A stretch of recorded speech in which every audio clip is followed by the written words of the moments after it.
എന്തൊക്കെ തന്റെ ഡിമാൻഡ്സ് കേക്കട്ടെ? 1. പട്ടിക്ക് താമസിക്കാൻ ഫ്ലാറ്റ് വേണം. ഫ്ലാറ്റോ? പട്ടി ഫ്ലാറ്റിലാണോ സാർ താമസിപ്പിക്കുന്നത്? കൂട്ടിലല്ലേ? ഇത് അവന് താമസിക്കാനാണ്. വെറുതെ സർക്കാരിന് അയാൾ പറയട്ടെ. പറഞ്ഞോട്ടെ. 2. പട്ടിക്ക് സഞ്ചരിക്കാൻ AC കാർ വേണം. ഇവിടെ SIക്ക് സഞ്ചരിക്കാൻ കാറില്ല, പിന്നെ ആ പട്ടിക്ക് AC കാർ. നിനക്ക് കാറില്ല? അത് ഞാൻ പറയത്തില്ല. കഴിഞ്ഞോ തന്റെ ഡിമാൻഡ്സ്? ഇല്ല സാർ. ഇനിയും ഉണ്ടോ? ഈ പട്ടിക്ക് മെനു ഉണ്ട് സാർ. അതെല്ലാവർക്കും ഉള്ളതല്ലേ സാർ? എന്റെ പട്ടിയുടെ മെനു ഈ സാർ നോക്കണം. നിന്റെ പട്ടിയുടെ മെനു ഞാൻ നോക്കണമെന്നോ? നിന്റെ തന്റെ വിളിച്ചോണ്ട് കാണിക്കണം. പറഞ്ഞു കേട്ടോ, ഇവന്റെ പട്ടിയുടെ മെനു ഞാൻ നോക്കണമെന്ന്. ഞാൻ ഇതുവരെ എന്റെ മെനു പോലും. തന്റെ മെനു കാണട്ടെ. സാർ ഇത്രയ്ക്ക് ചീപ്പാണോ?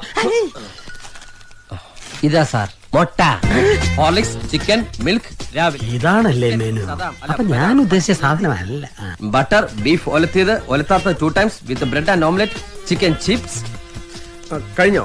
ഇല്ല സാർ. ഇതിനൊരു അന്ത്യമില്ലേ? സിറ്റിയിൽ 10 സെന്റ് സ്ഥലം ചോദിക്കും പട്ടിക്ക് അപ്പി ഇടാനും മുള്ളാനും. വേണ്ട, പട്ടിക്ക് മുട്ടാറാകുമ്പോ സാറ് ഒന്ന് സഹായിച്ചാൽ മതി. എന്റെ കുട്ടിക്ക് മുട്ടുമ്പോ ഞാൻ അറിയാറില്ല, പിന്നെ ആ പട്ടിക്ക് മുട്ടുമ്പോ പട്ടി എന്താ സാർ ഇൻഡിക്കേറ്റർ ഇട്ട് കാണിക്കോ? എനിക്ക് മുട്ടാറായി, എനിക്ക് മുട്ടാറായി. സാർ ഇത് ശരിയാവില്ല സാർ.